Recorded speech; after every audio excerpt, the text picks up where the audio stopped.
हाँ जी, स्वागत है आप सभी का आपके अपने YouTube channel sky chemistry classes में। और आज की क्लास में अपन देखने वाले हैं विद्युत चुंबकीय विकिरण, इलेक्ट्रोमैग्नेटिक रेडिएशंस या इलेक्ट्रोमैग्नेटिक वेव्स। वो पार्टिकल हैं या वेव्स हैं, यानी वो कण है या तरंग है, उसके बारे में बात करने वाले हैं। किस तरीके का उनका व्यवहार होता है, वो कण के समान व्यवहार करती है, यानी उनकी पार्टिकल नेचर है, या उनकी वेव नेचर है। यानी इलेक्ट्रोमैग्नेटिक रेडिएशन जो है उनकी पार्टिकल नेचर है या वेव नेचर। वेव का मतलब है तरंग और पार्टिकल का मतलब होता है कण, यानी ये कण के रूप में होती है, छोटे छोटे कणों में बटी होती है, या फिर तरंग के रूप में होती है। तो कुछ परिघटनाएं ऐसी हैं जिनकी व्याख्या अपन विद्युत चुंबकीय विकिरणों को तरंग मान के ही कर सकते हैं। और वो परिघटनाएं हैं, एक होती है व्यतिकरण और एक होता है विवर्तन। इन परिघटनाओं की व्याख्या केवल और केवल तभी की जा सकती है जब अपन विद्युत चुंबकीय विकिरणों को क्या मान लें, तरंग मान सकें। अब विवर्तन क्या है? विवर्तन होता है किसी बाधा के आसपास तरंग के मुड़ने की परिघटना।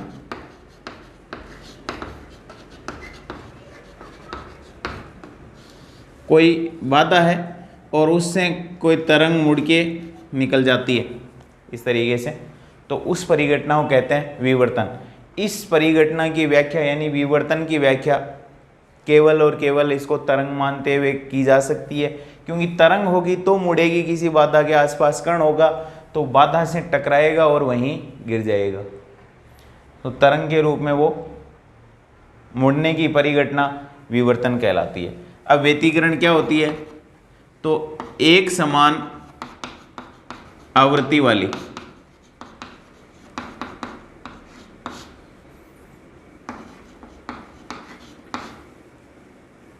दो तरंगे मिलकर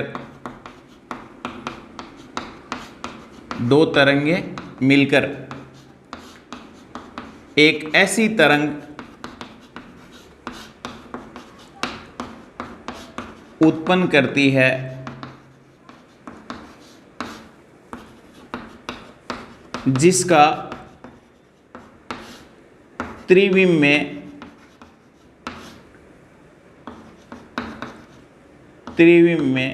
प्रत्येक बिंदु पर विक्षोभ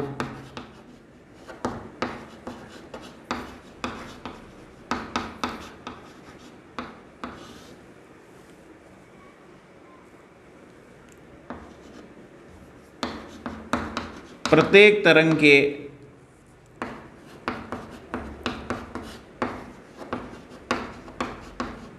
उस बिंदु पर विक्षोभ के सदिश योग के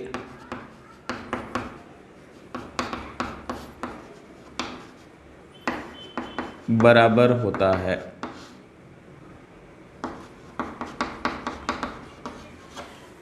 एक समान आवृत्ति वाली दो तरंगें मिलकर एक ऐसी तरंग उत्पन्न करती है जिसका त्रिविम में प्रत्येक बिंदु पर विक्षोभ प्रत्येक तरंग के उस बिंदु पर विक्षोभ के सदिश योग के बराबर होता है। अब ये तो बात हुई व्यतिकरण की। व्यतिकरण दो टाइप का होता है, एक संपोषी एक विनाशी। एक में एक दूसरे को तरंगें नष्ट कर देती है, एक में एक दूसरे को प्रबलित करती है, एक में एक दूसरे को नष्ट करती है। फॉर एग्जाम्पल देखो, ये एक तरंग है अपने पास,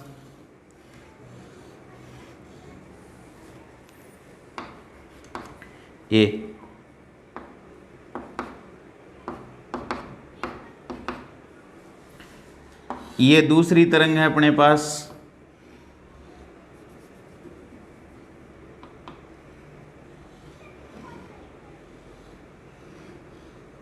बी। ये दोनों तरंगे मिलकर के इनकी आवृत्ति क्या होनी चाहिए? समान। एक ऐसी तरंग उत्पन्न करती है जिसका प्रत्येक बिंदु पर विक्षोभ उन तरंगों के उस बिंदु पर विक्षोभ का सदिश योग होता है।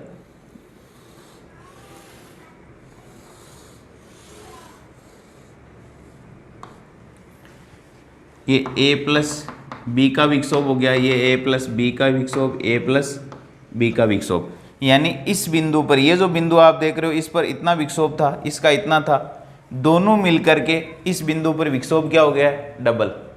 ये कहलाता है व्यतिकरण, विक्षोभ सदिश योग। अब ये समान कला में मिलती है और एक दूसरे को प्रबलित करती है यानी बढ़ाती है एक दूसरे को, तो संपोषी एक दूसरे के यदि विनाशित करती है, एक दूसरे को नष्ट करती है, विपरीत कला में मिलती है, एक यूं मिल जा रही है और दूसरे की गति इसके विपरीत है, तो वो एक दूसरे को नष्ट कर देती है, वो कहलाता है विनाशी व्यतिकरण। जैसे जल तरंगे हैं, जल के अंदर अपन यहाँ पत्थर फेंकेंगे तो यहाँ इस तरीके से क्या उत्पन्न होगी, तरंगे, और इधर गति करेगी। अब यदि दूसरा पत्थर भी अपन यहीं फेंकते हैं तो ये तरंगे एक दूसरे को क्या करेंगी, प्रबलित करेंगी, यानी इनका उछाल बढ़ जाएगा।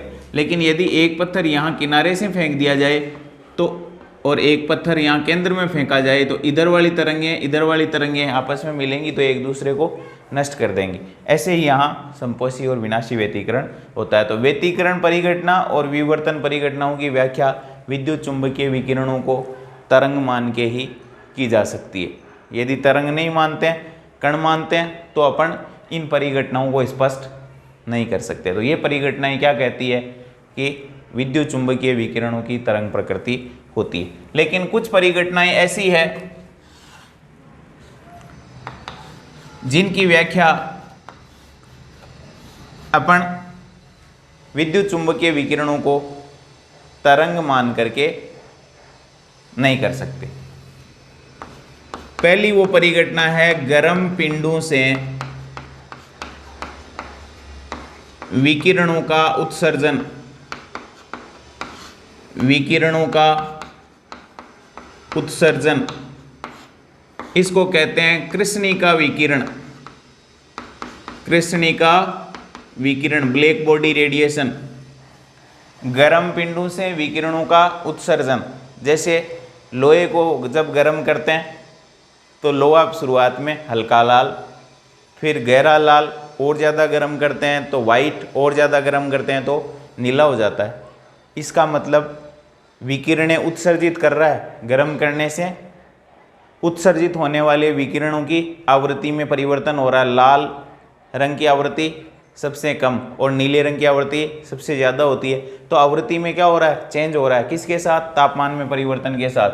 तो वो क्यों आ रहा है, वो यदि अपन विद्युत चुंबकीय विकिरणों की पार्टिकल नेचर मानेंगे तो उसको समझा सकते हैं कि इसके कलर में चेंज क्यों आ रहा है, इसकी आवृत्ति में परिवर्तन क्यों आ रहा है। क्यों, क्योंकि टुकड़ों के अंदर कणों के रूप में विकिरणों का उत्सर्जन हो रहा है। यदि तरंग के रूप में होता है तो तरंग एक साथ निष्कासित हो जाती, कलर एक ही प्रकार का दिखाई देता। लेकिन अलग अलग कलर आ रहे हैं, हल्का लाल, फिर गहरा लाल, फिर वाइट और फिर नीला हो जाता है। इसका मतलब ये हुआ कि गर्म पिंडों से विकिरणें जो उत्सर्जित होती है वो कणों के रूप में उत्सर्जित होती है। यानी कण प्रकृति द्वारा अपन यह समझा सकते हैं गर्म पिंडों से विकिरणों का उत्सर्जन कैसे होता है। फिर धातुओं की सतह से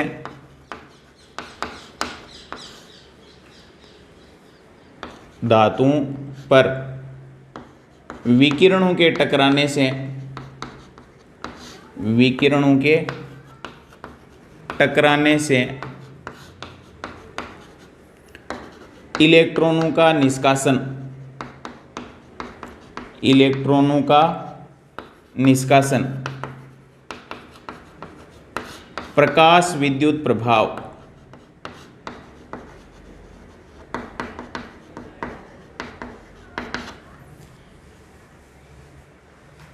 धातु की सतह पर क्या गिरते हैं, विकिरणें गिरती है।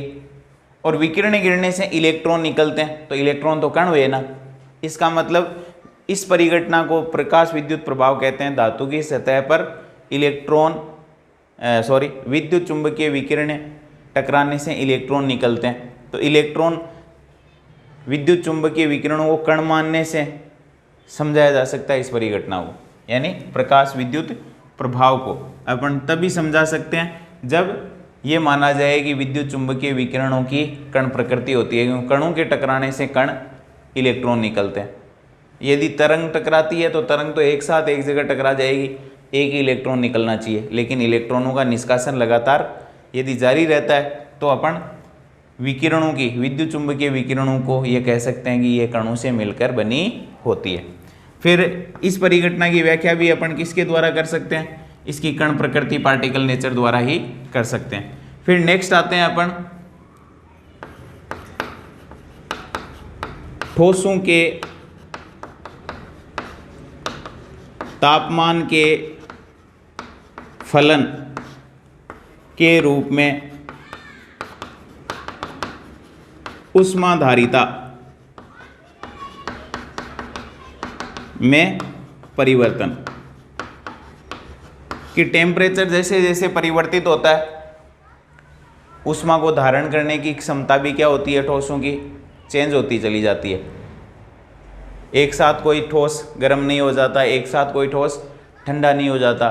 तो इसका मतलब ये हुआ कि कणों के रूप में या छोटे छोटे टुकड़ों के रूप में क्या हो रहा है, विद्युत चुंबकीय विकिरणों का अवशोषण या उत्सर्जन हो रहा है। कोई ठोस एक साथ गर्म या एक साथ ठंडा नहीं हो जाता है।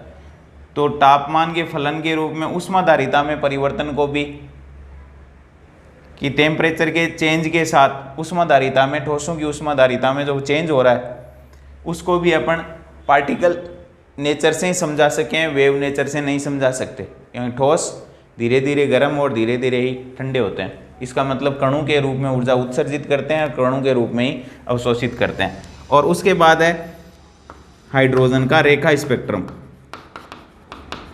हाइड्रोजन का रेखा स्पेक्ट्रम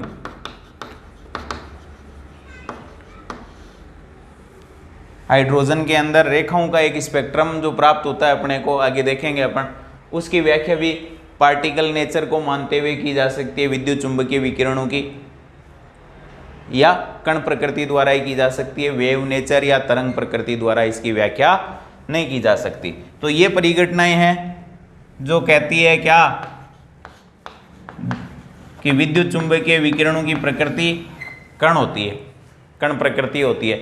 और ये परिघटनाएं हैं, ये कहती है व्यतिकरण और विवर्तन की विद्युत चुंबकीय विकिरणें तरंग प्रकृति की होती है, यानी दोनों प्रकार का व्यवहार दर्शाती है। अपन कुल मिला के ये कह सकते हैं कि विद्युत चुंबकीय विकिरणों की प्रकृति दोहरी होती है, dual nature of electromagnetic radiation.